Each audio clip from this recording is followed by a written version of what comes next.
Before Dr. Olsen started his work at the National Arboretum, he'd already distinguished himself as a horticulturist and researcher.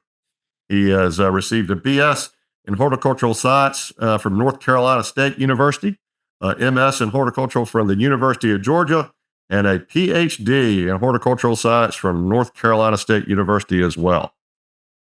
After he received his PhD, he joined the National Arboretum as a research geneticist, focusing on the urban tree breeding program. Since then, he has served as the lead scientist for the Arboretum's germplasm program and is both acting director of the Arboretum and acting assistant director of USDA's Agricultural Research Service, Beltsville Agricultural Research Center. All that experience has provided Dr. Olsen a unique opportunity to understand and appreciate the Arboretum and its potential as a premier national and international scientific institution. Dr. Olsen has now served as the director of Arboretum since May of 2015 and has been a tremendous friend and partner to FONA over the years. And we're so happy that he's chosen to join us today. And we thank him for the time to present the Arboreal Amble presentation. So with that, I will hand it off to Dr. Richard Olsen to lead us down the path. Thank you very much, Dr. Olsen.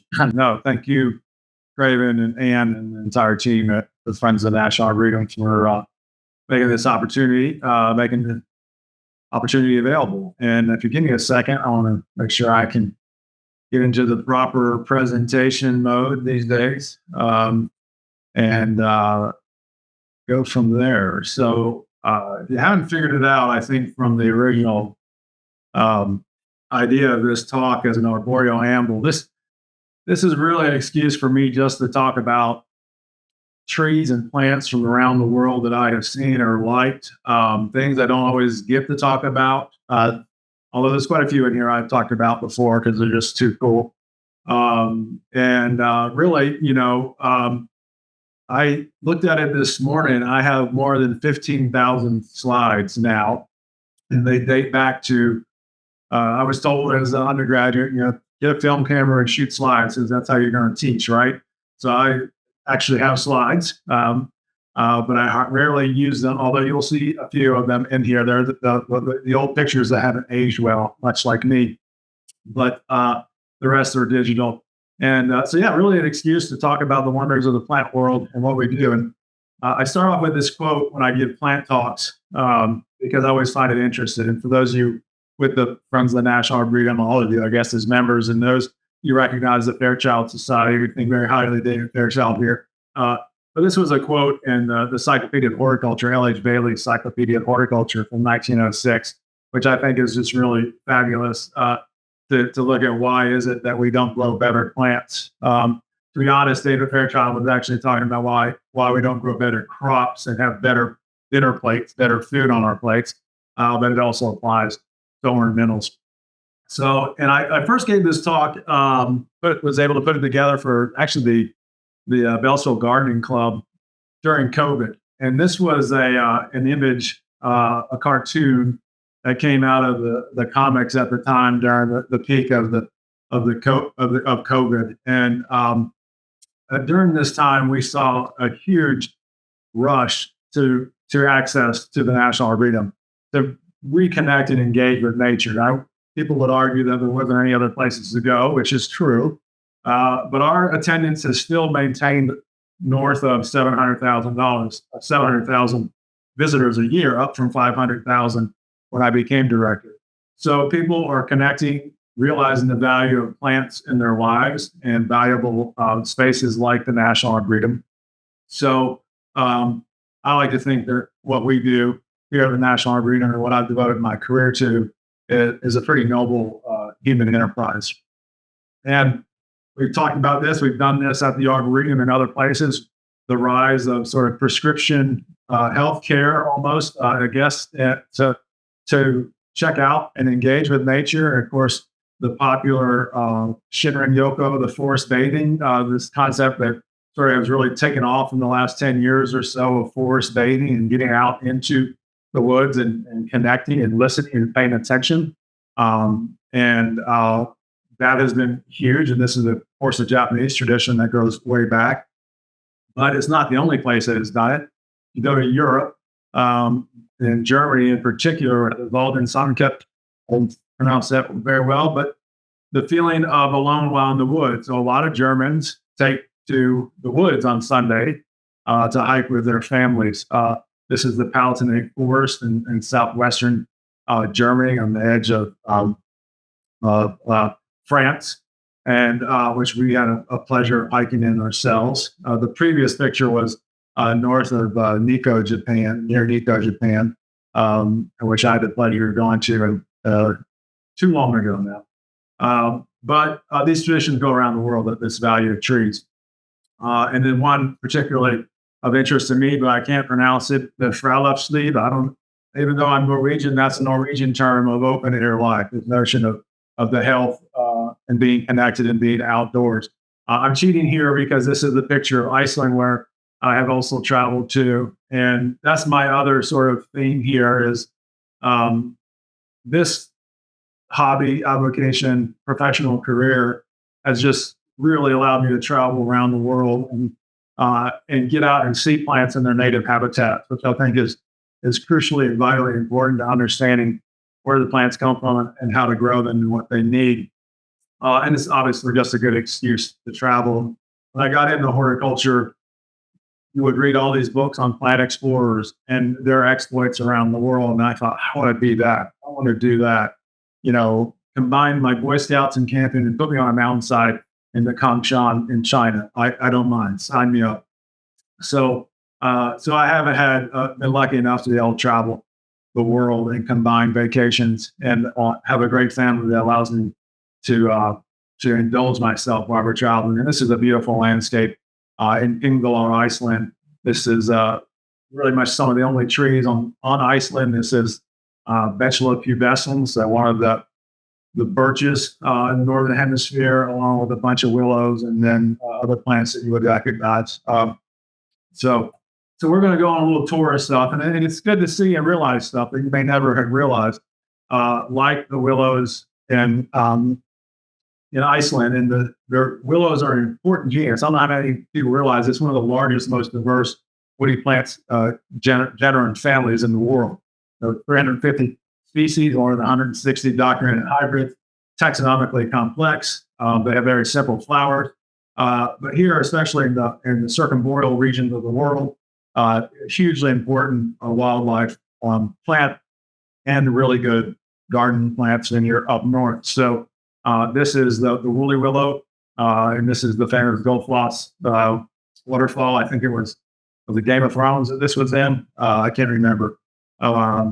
Anyways, really cool willows. So you get willows from the Arctic, and then you get willows all the way down to Argentina. So that's a pretty amazing thing when you think about the wonders of trees and their diversity. This is one of my really old shots, so I apologize, but this is Humboldt's willow. This is a shot from near Cusco, Peru, when I was there for a second honeymoon with my first wife, still wife, only wife, but we went on a real honeymoon after we got married during my graduate degree. So hence the second honeymoon. But so an incredible willow that grows all the way down to Tierra de Fuego. So a pretty amazing group of plants. And hopefully you've been at the Arboretum recently, because one of the early willows has already flowered. This is a species, despite its name, Salix aegyptica, is really the Persian willow. It's from the Western Caucasus. So, and it goes all the way cultivated over to Pakistan and then actually cultivated in Egypt. But it's a really, really cool willow. It's just finished blooming outside the herb garden National Arboretum. Rather rare in cultivation, actually, but it's turned out to be one of my favorite willows, kind of the pussy willow type here with the male flowers. So, sorry. And then we have Salix babylonica, the weeping willow in China. So willow is an important group of plants. I'm not going to go through every genus today, but I wanted to show you just an example for some people that maybe never thought of something that's right before their eyes of the diversity. And also the confusion. Salix babylonica is not from Babylon, even though it was touted as the willow, the weeping, the gardens in Babylon, but it is East Asian, and here we are in the classic quintessential landscape at the Summer Palace in Beijing when I was there with Dr. Joe Kirkbride from the National Arboretum. And you don't have to go far afield to see stuff like a willow right in your backyard that is rare or underappreciated. So this is the prairie willow. This is a population growing in Buffalo Mountain in Southwest Virginia, where I spent a lot of time with my wife's family. And it's the shrub on the left with the silvery foliage. And this is a really underappreciated native willow. Grows up here on the Rocky Bald and remnant prairies, but it actually has a spotty distribution throughout Virginia and Maryland. Is nowhere near common, but it does occur. And in fact, there's supposed to be a population at Beltsville, but I have yet to find someone who knows about it. And given what we know about willows in the landscapes and how they support, and one of Doug Chalmers talks about in his books about one of the species that supports a lot of lepidopteran larvae, and then therefore birds, something like a dwarf willow with silvery foliage that blooms in early spring and adaptable to dry and wet conditions is something we should be looking at in rain garden usage, for instance. So we still have great native plants here that right underneath our noses that we're not growing. So incredible range, again, from creeping plants to tall plants. So what is a tree, Dr. Olsen? Are we going to limit this to tree? And I like to just sort of, I'm an educator, so I'm going to sort of educate you all a little bit here. So what you're looking at here is Phytolacca, a species I tentatively identified as bogotensis. It's from Colombia or northern South America. I pictured this on a lava field, an old lava field in Ecuador in the cloud forest. Gorgeous plant. Now, pokeberry, I hope, in the eastern United States. We have our native Phytolacca americana. Really cool group of plants, herbaceous, remnant of Gondwana land, and clearly not a tree. However, also in South America, you have Phytolacca dioica, or the umbu. So this is actually a large evergreen species from the Pampas region of South America. It's been introduced by the Spanish to Europe, Mediterranean climates, actually Southern California, you may see it. It's actually used in bonsai as well because it's one of these groups that we call a pachyocol, a really thick trunk in relation to the height of the plant. Is this a tree? Technically, it's not. It does not have secondary growth like tree rings. So this is like a giant fleshy trunk. You can go up there and carve it easily. But my definition of a tree, which I took actually from the Forest Service, is if you can walk around it and if you can walk under it and you don't have to walk around it, it's a tree. So if you're walking underneath this is a tree. So very cool if you never thought that there was an evergreen tree, Phytolacca, now you know. Again, what is a tree? Definitions aside, Yucca gigantea, an incredible species from Mexico and Central America. I've not had the pleasure to travel much there. I have been there. An area I'd like to go in the future, but technically yucca is not a woody plant. It's in the monocots and asparagus family. This is a really important species in El Salvador, but you see it spread around the world here. I had the pleasure of vacation in Mallorca 100 years ago. You'll see it in these tropical or subtropical areas. Again, what is a tree? Things you may not have known if you don't travel. A tree spurge, also in the Balearic Islands. Euphorbia dendroides, obviously dendroides means like a tree. And you could say, well, Richard, that's not much of a tree. Why are you showing it in your arboreal amble? It does get up to 15 or so feet or 18 feet, depending on the habit. It's summer deciduous, as you see here, which is cool to learn about plants that have adapted to these dry climates. So maybe not Euphorbia dendroides, I'll give you that, but you probably can't argue that about this. And this is the candelabra tree, Euphorbia candelabrum. This is from Eastern Africa, so Ethiopia and down, more or less. I had the pleasure again traveling with the family to Tanzania last summer, which was a huge bucket list. And so, who, if you're in the right climate and you're talking about trees, you may be talking about Euphorbia candelabra as an incredible street tree. So, and again, one last sort of what is a tree? When in between my degrees and my real world life. So when I finished my PhD, my wife surprised me with a trip to the Galapagos. She had no idea. Huge fan of Charles Darwin and Alexander von Humboldt and his precursors and their travels and exploits and elucidation of the theory of that led to our common natural selection and evolution. So here we are in the Galapagos, which is part of Ecuador.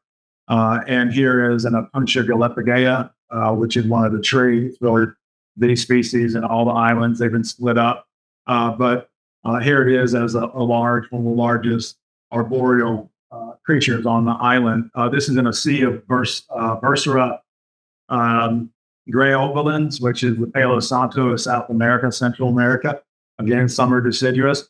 And the reason this tree, if you asked in evolution, why has this prickly pear decided that it needed to be a tree?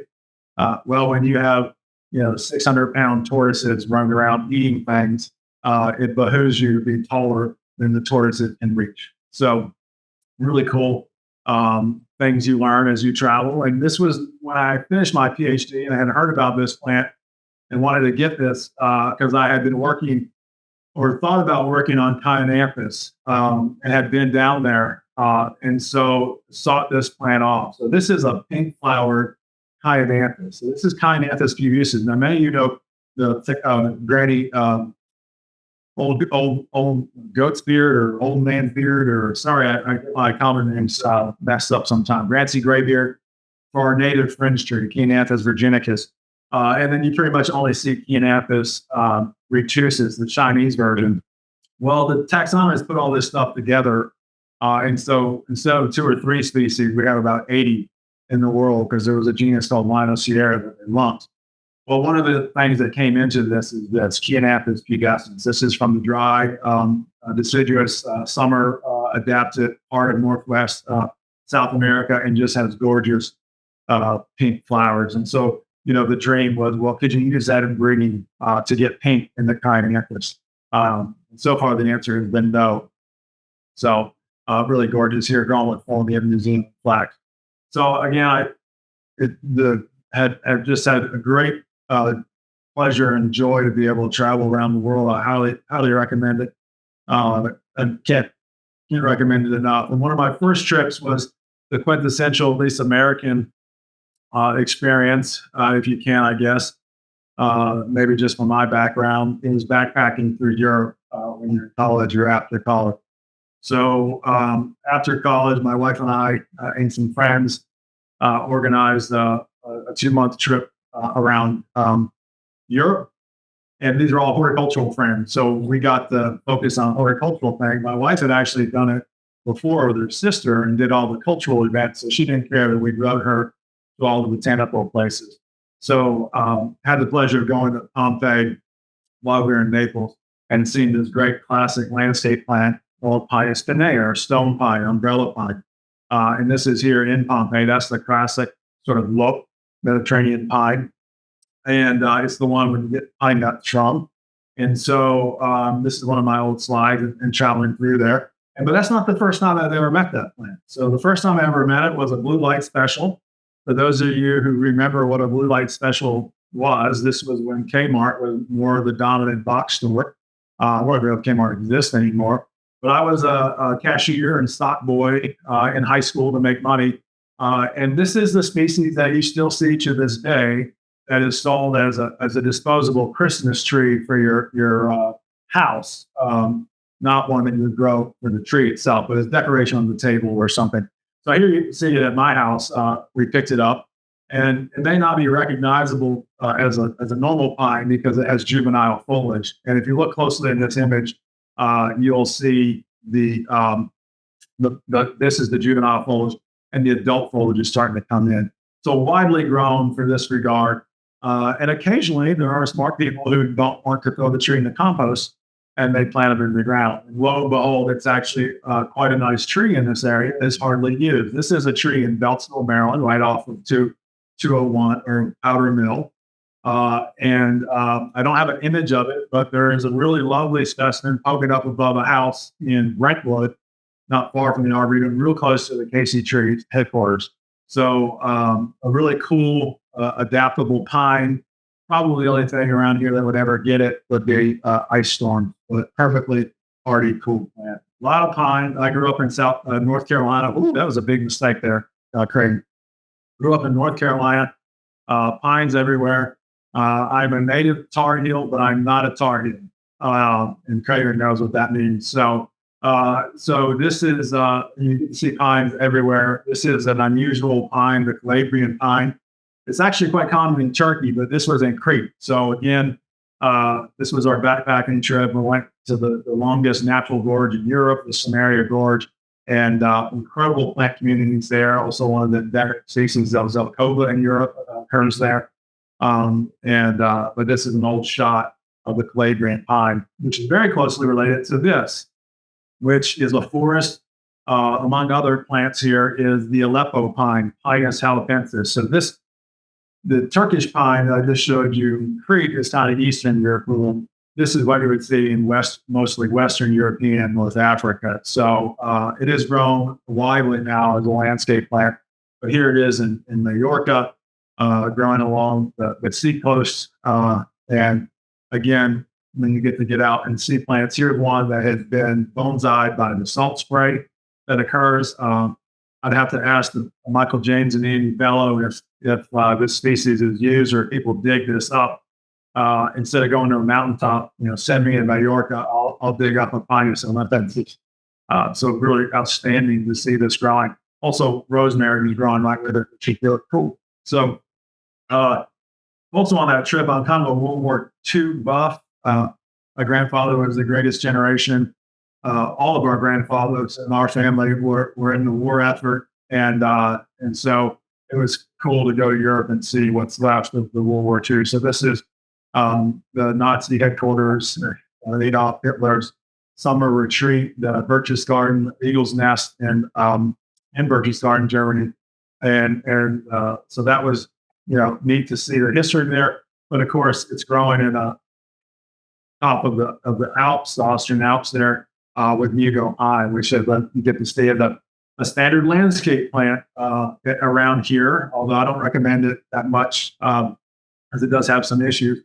But I always joke about this picture because this is the first picture of me with a shaved head. I used to have 3 earrings and hair to my shoulders, and for some reason, what college kids will do, I shaved it off in a nunnery, a convent that was a hostel for the summer, and it's never grown back. So I hate my friend for convincing me to do it. So, but pines everywhere, elevation, bristlecone pines. This was when I was driving cross country. If you've never been out to the White Mountains in their national forest to see these, it's just overwhelming to see trees that are 3,000-4,000 year old plus hanging on at these altitudes. They're just spectacular. And so if you ever get a chance to go. And again, you don't have to go very far to see spectacular pines that we're not using in our landscapes. This is our native Table Mountain pine, Pinus pungens. And this is grown in the meadows of Dan, again, where my in-laws live. And wow, what a gorgeous windswept tree left growing out in the open. It needs open areas, it needs fire. So the Forest Service is actually concerned a little bit about the loss of habitat for this species. And so I was lucky enough to be able to collect cones off of this. This is one of the species that has serotinous cones. What does that mean? Serotinous means late. It means that they hold on to the cones for years. They don't drop them. They just hang on to the branch for years. And they'll actually have tree watch and grow over it to some degree. And what is it waiting for? Well, it's waiting for fire to release the seeds. And so if you grow this plant or want to collect the seeds, you got to open the cones up. So again, a nice little fun project for my 2 boys and their young friend here, Luke. How do you get the seeds out of a serotinous species? This did not work. This was indirect heat on a grill. They didn't really do much. But when it was 100 degrees outside in that pan, I put it out on the driveway. The wax melted, and they just seeds were popping everywhere. So, really great species that we don't well know. And I guess this is my sort of my inclusivity talk. Point of the talk is not all trees are bad. We talk about invasive species, we talk about non-native trees, and I get it. And those are problems, but still, you can't help but be in awe and enjoy those trees, independent of what their species ID is. And so, this tree is a white mulberry at the Lewis Ginter in the garden near the children's garden. When I got into horticulture, the very first image I ever took, slide number 1, is this tree, about 1996 at Lewis Ginter. So it's quite a joy to be able to take a picture nearly 30 years later when my boys climbing the tree, which they do allow you to do there in that garden. This is the one closer to home, which is a really fabulous specimen. I haven't been to Botanical Park in a long time, but there was this huge controversy about whether this tree should be removed or saved because it was invasive. The town was putting work into it. But again, it's a pretty notable, impressive tree. And the story behind this, understand how do we get there? So here's an old image of mine I took at a plantation in Charleston, South Carolina. I don't remember the name of it, but this is one of the oldest known mulberries still in existence from the first introduction. So it was introduced to try to break into the silk manufacturing or silk production trade that China and East Asia have a monopoly on. And so this is actually one of the original trees still kept alive. It's got issues, but nonetheless, the goal is to keep it alive. And I think it's just fabulous to have seen a white mulberry that dated to before 1830 still alive. So again, not all trees are bad. It depends on your perspective.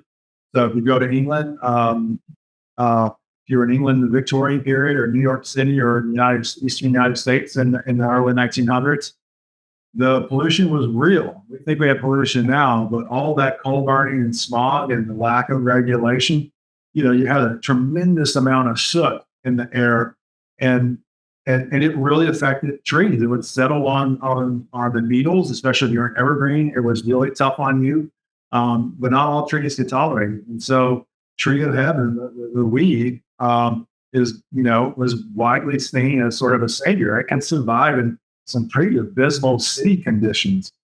So we've come a long way. And obviously, we have with spotted lanternfly, we have more attention on what Ailanthus is and where it is. But again, this couple here in Oxford, where tree of heaven is not a problem, is just a lovely tree.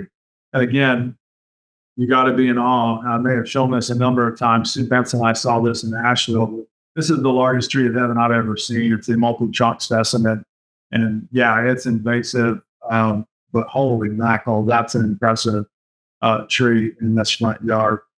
So something a little bit better than tree of heaven is more classic plants that, have a much more of a better reputation is live oak. It's hard to think of. And surprisingly, I don't have a lot of good pictures of live oaks. This is, again, another old slide from a horticultural trip in the 90s, and with the Spanish moss in there. So, yeah, it's hard to compare Ailanthus and live oak. I get it, especially when you see trees like this. This is in Mobile, Alabama, the Duffy live oak. I use this in my talk on urban forestry because I find it appalling that this tree was around for so long, but they still decided to run the power lines through it and the road up to it. In fact, they've had to move the road twice. You see those roots that are swollen? That's because that would have been the old curb line that was restricting that tree root. When you restrict the tree root and you slow down the flow, you get deposition, you get the sugars in there, and you sort of feed that tissue. It's got nowhere to go. It sort of slows down, so it stays there. Kind of like, well, I don't wear a belt because if I do that, then I'll get more of a beer belly. So, but no, seriously, this is you'll see this on sidewalks and other ones where the trees are sort of swollen up because they really have no place to go. But I find it just appalling that back at the time when this was running, they decided to run the wire through it instead of around it. Now, we don't get to do live oaks very well, although we're doing it better now, unfortunately, with climate change. The peters out in Virginia naturally. Some old trees in Richmond that are probably cultivated. And there's been significant interest from Arboretum on the East Coast. They started to get old hardy Quercus virginiana live oak into their collections. So they've heavily utilized germplasm from the Virginia area. And this is one of my favorite sort of hybridized, estranged stepchildren, I guess, of live oaks. This is the Compton oak, Miss Compton oak, Quercus cross Comptoniae. It is a naturally occurring hybrid between live oak and our native overcut oak, where they overlap. I've seen hybrids in Georgia, and then this is a very famous one at Williamsburg that was planted. It's known when it was planted when who was it, Ford or Bush or somebody, the big wealthy industrialist, stayed at Colonial Williamsburg. This was something that would have been dug up out of the woods and transplanted, and just lo and behold, it turned out to be a naturally occurring hybrid, Compton oak. It's an amazingly vigorous tree, so a little over 100 years only, and it's sort of a semi-evergreen. Here's the foliage. It's intermediate between the live oak and Quercus lyrata, the overcup oak. And there's a couple selections that are bouncing around it from the south that have a unique habit, upright habit. Not sure they're in the trade, but wow, what a really cool, spontaneous plant that happened as a dumb look. Where I grew up, oaks were huge for me as well as pines. And this is actually just a couple blocks away from where I lived in North Raleigh growing up. And this was a beast of a white oak. And there's a funny, a cool, sad story about it. It wasn't a meadow. It was untouched. But then what normally happens is someone wanted to buy the property, bought the property, built a house right underneath it, put in an irrigation system, and it's been in decline ever since. So just a tragedy. But man, that tree was probably about 8 feet in diameter at least. So always have loved oaks. Oaks are important as well. Anyone who's not attracted to a large tree is just crazy. So I had the pleasure of going out west to Illinois to hang out with Guy Sternbarger. He is the gentleman with the gray beard in the middle, sort of. He, as you may have known, wrote the North American landscape trees or native landscape trees. That's a wonderful, fabulous tome. He's huge into Oak Society and other plants, has his own arboretum, Arboretum. The gentleman measuring the tree is Josh Nadler, who was a student with us at the National Arboretum in the University of Maryland and now works with Bartlett Tree. He's an amazing tree person, woody plant geek. And then the gentleman with the cane is Earl Culley, who is where why we went out there. I wanted to meet him. Earl Culley is a very famous nurseryman, and he is from Heritage Farms. He is the Earl Culley of Heritage River Birch, in 24 other great selections of trees before people were selecting trees. He's unfortunately passed away, and Ruth Aaron Floden, who runs the operation now. So anyways, incredible bur oaks, oak savannas. Oaks are huge genus as well. So you have something like the live oaks and bur oaks. And then you have these crazy things that are going on in the American Southwest, like John Tucker's scrub oak. You want to really get confused as species identification, go to Southern California, the American Southwest, and really into Mexico, which is one of the centers of diversity in oaks, actually. So this is in the Mojave Desert, Joshua Tree National Park. I'm sure Craven last week on his vacation was out botanizing the whole time, looking at these amazing plants. So this is a really cool sort of scrubby evergreen oak. So again, something from the live oak, bur oak, all the way down to this. And we have smaller oaks as well, Quercus reference and Kubla in southern United States. So pretty amazing things. And of course, they occur all over the world in the Northern Hemisphere. This is a dear friend, Joe Kirkbride, when we went to China in a number of years ago, a decade or more ago, and botanizing in the Kangshan mountain region of northwest Yunnan. This is Quercus radariana, which is really nice to see because it's named after the great Alfred Rader of Arboreal, who wrote the manual of cultivating plants, woody plants, among other things. And to go to China again after reading all those plant explorations and exploits was just a treat. And we've been going to China a long time. We want to go to China, but we've been growing a lot of plants from East Asia for a long time. Now you guys are going to throw things at me here, but I have to point this out. These are the original remaining Bradford pears planted in the United States. This is at University Park, Maryland. You can see the graft union there, very high. You wouldn't do this at a nursery. These were done at Glendale Research Station, John Creechan, when these plants were distributed in the 1950s. This was a test planting in University Park in the 1950s. And these go to show they're long-lived, they're urban tolerant if they're pruned right. Obviously, the invasive issue is a problem. But I just want to show you that, and it's a whole other story, but if you prune the tree right from the beginning, like the research papers said you had to do, they can last a long time. So that is one of the original trees still there. You can see what a properly pruned Bradford pear was supposed to look like.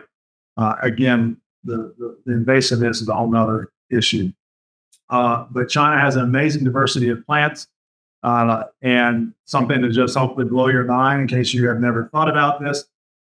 This plant, grown in the Shanghai, in the Chengshen Botanical Garden, is called the Nabi sweet gum. So for those of you who keep track of nomenclature, our native sweet gum, liquid amber cerasiflua, used to be in the Amylidaceae family with the witch hazels. Well, once we sort of botanized the world and found other new and obscure stuff, I then used molecular tools that came to find out that, wait a minute, liquid amber is not in, our sweet gum is not in the witch hazel family. It's in this family. It's in the Altingiaceae. And here are the Altingias of Southeast Asia. So again, traveling and going around the world and seeing these plants, you sort of really said, well, that makes perfectly sense. So there's a number of Altingias in Southeast Asia that look just like sweet gum, except for they're evergreen and they're knotty. And so sweet gum is now in the Altingiaceae. Not hardy around here, but in its own age, you could get all of it. Also from China, it's a center of diversity for a number of things. It's also sort of a museum of diversity of relic species. This is one of my favorite plants. So here is one I want you to grow. I want you to find. This is called the golden larch, Pseudolarix amabilis. So Dan Hinckley taught me that. Amabilis. You look amabilis. So this is the golden larch. This is one of the few heat-tolerant larches. It's a false larch, but you can grow it. Has incredible, it's deciduous, has incredible fall color, oranges and yellows to rust. This is a young tree actually in Columbia, South Carolina. So if you ever want to go to the armpit of North America, Columbia is one of them. I can say that. My sister is a Gamecock. So, but here is this specimen, one of the largest I've ever seen in North America, just down the road from us at Maymont Park. If you've never been to Maymont Estate, they've got some amazing botanical treasures, and this is one of them. Proof positive that the golden larch is a great landscape tree in this area.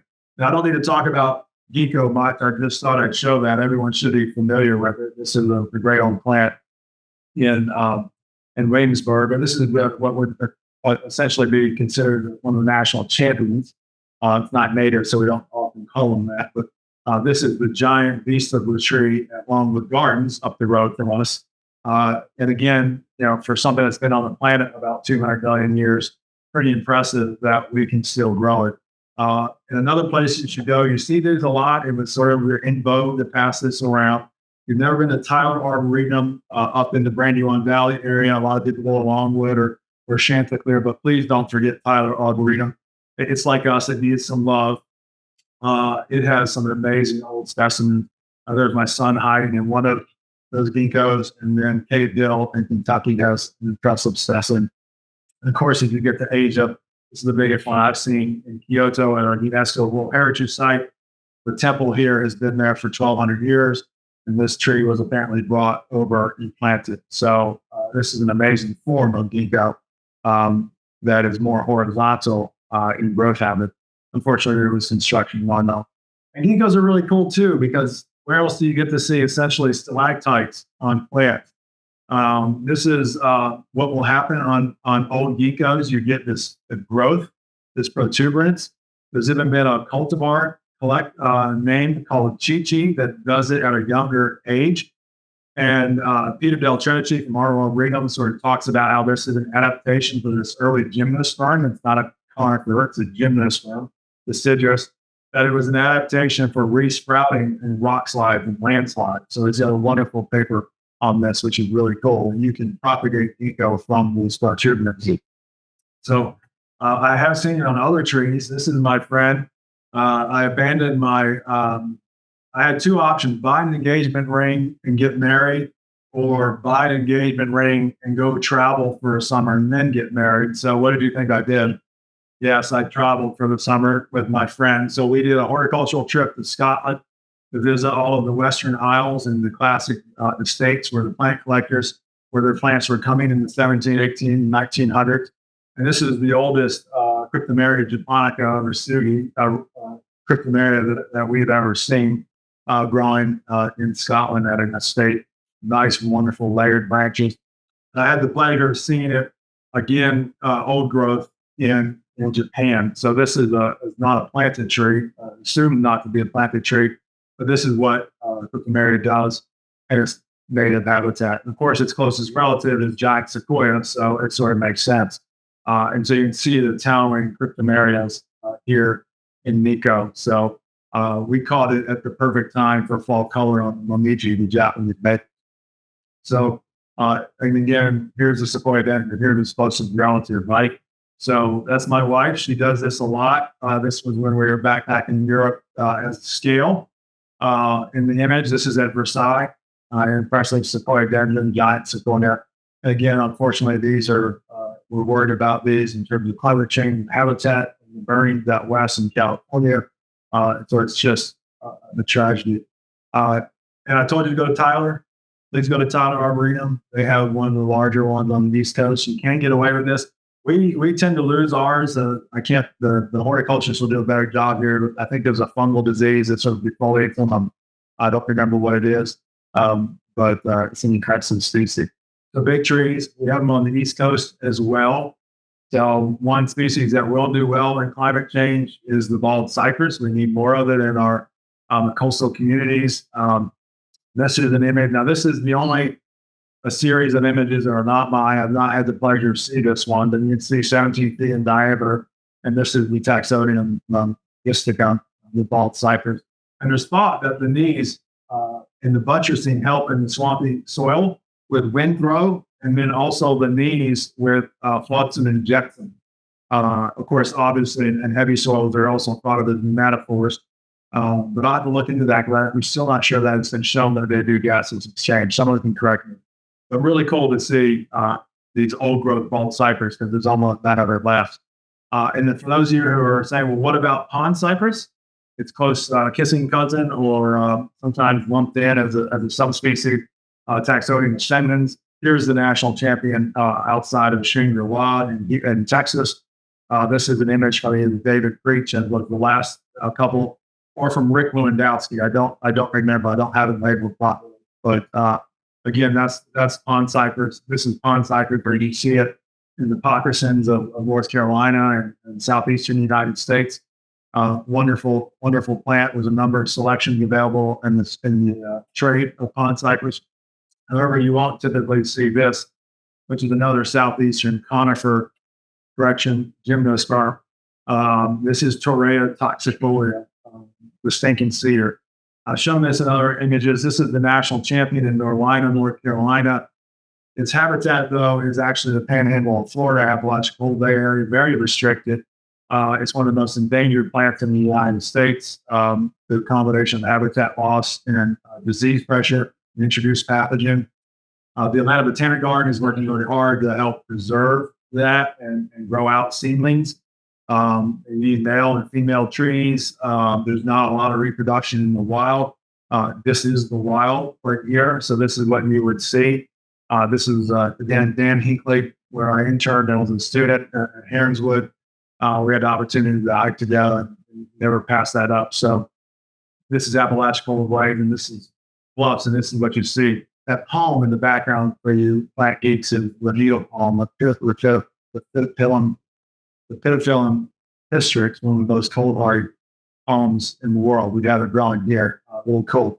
But anyways, this is a total plant that's going to be a conservation species, and that through assisted migration is the only way we're going to keep this on the planet in the 21st and 22nd century. So it's a shame with gardens like us. This is what we do, and we relish it. Another even more rare plant is the Florida yew. So not quite a tree, but I wanted to show you this. This is even rarer than Torreya. So this is the Florida yew.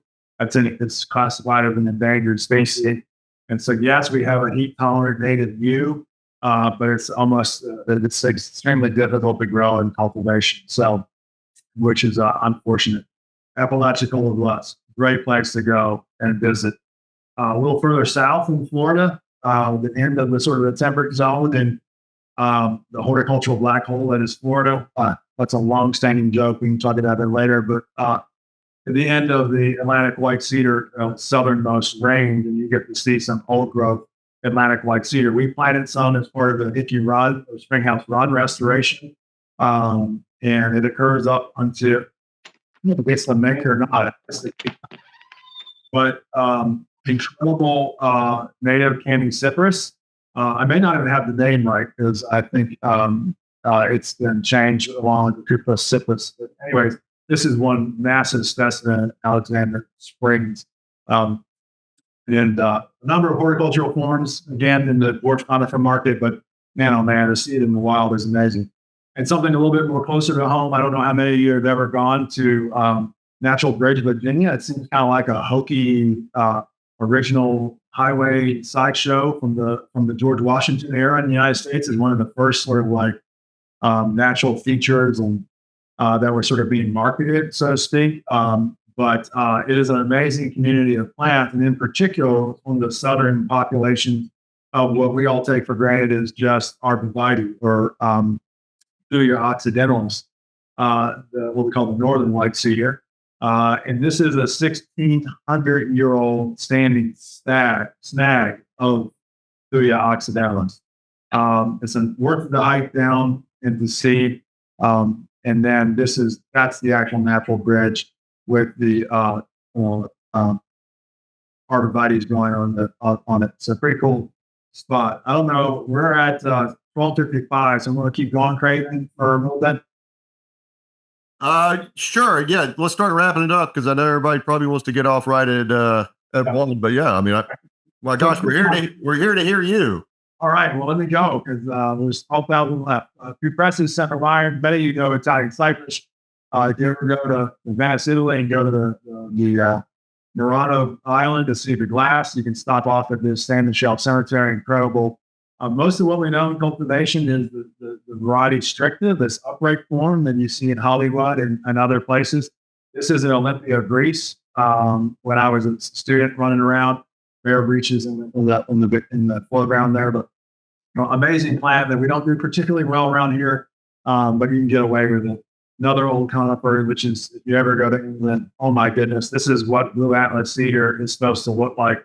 And we can get away with it here. It looks good, but man, the old 400-year-old trees in England are hard to beat. Another specimen, another poor shot.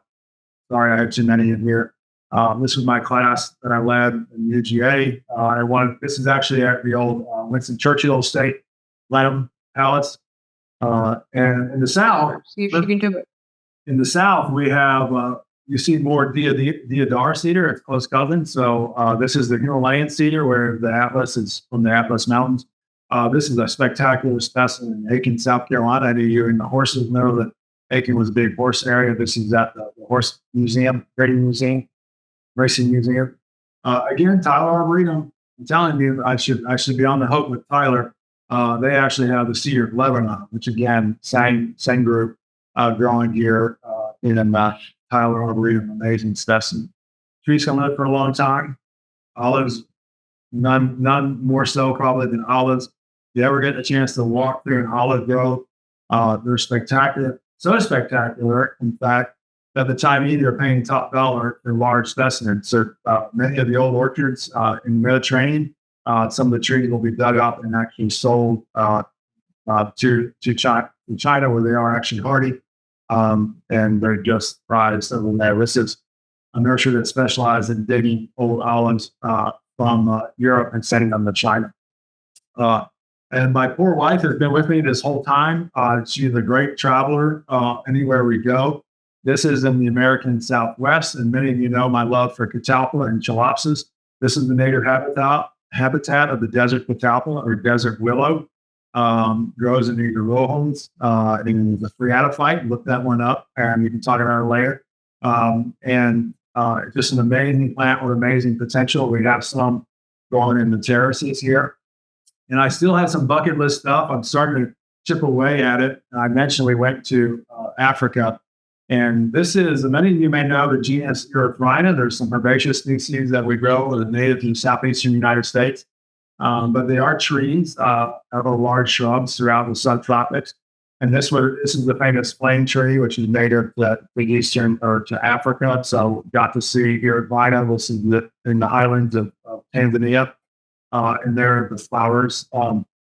So a really cool group of plants, Erythrina, that cold beans, or what we're also called, are having problems with introduced pathogens. And so we got some USDA folks looking at that, not here, but out elsewhere. And again, my family has gone with me everywhere. I've gotten them into the hook. This was at Animal Kingdom in Disney World, and ignore the cute kids in the foreground and the ant. But there's a thing that looks like a sausage hanging in the background.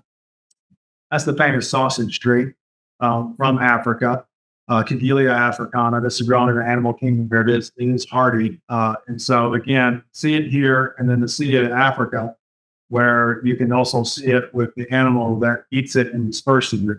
It was an amazing experience. So this is in Ruaha National Park in Tanzania. So amazing place.